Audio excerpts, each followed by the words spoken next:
এই হৃদয় বিদারক মর্মস্পর্শী ভাষা আমার জানা নেই। বিভিন্ন জায়গায় করছিলেন, আমি দলীয় কার্যালয়ে আরেক জায়গায় আমাদের আমিনুল কুকুর সবাই বিভিন্ন স্থানে ছিলেন। জাহাঙ্গীর ইতিমধ্যে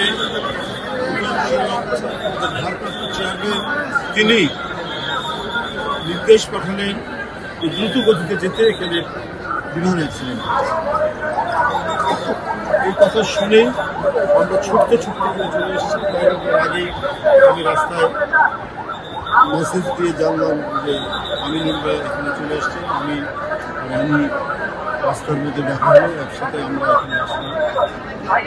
আমরা এই শোকাবহ ঘটনার আমি কি বলবো ভাষণ, এটা অবশ্যই তদন্ত করে দেখবে সরকার, আমার বিশ্বাস। তবে আমার যেটুকু মনে হয়েছে, এই ঘনবসতি এলাকায় এখানে বিমান প্রশিক্ষণের একটা এরিয়া থাকবে, এটা কেমন যেন আমার কাছে ঠিক স্বাভাবিক বলে মনে হচ্ছে। কারণ যে সমস্ত বিস্তীর্ণ এলাকা, সেই বিস্তীর্ণ এলাকার মধ্যে যেখানে ঘরবাড়ি কম কিংবা নিচু, একতলা দোতলা, এর মধ্যেই প্রশিক্ষণ হওয়া উচিত, আমরা যেটা বারবার দেখে এসেছি।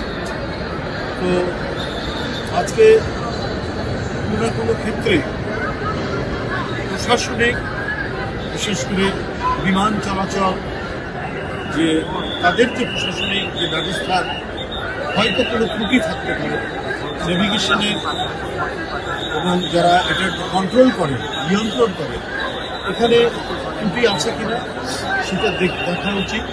আমরা সাদা চোখে যেটা দেখি যে এইরকম ঘনবসতি এলাকায় প্রশিক্ষণ বিমান এখানে প্রশিক্ষণ দেবে, এইটা খুব স্বাভাবিকভাবে আমার মনে হচ্ছে। আজকে যে স্কুলটির উপর মাইলস্টোন স্কুল, এই স্কুল অ্যান্ড কলেজ, এখানে বিমানটি বিধ্বস্ত হয়েছে। যারা শুনেছি, এখনো জানি না সর্বশেষ সংখ্যা কত হয়েছে মৃতের। যারা মারা গেছেন তাদের আত্মার মাগফিরাত কামনা করছি, আল্লাহ তাদের বেহেশত নসিব করবেন।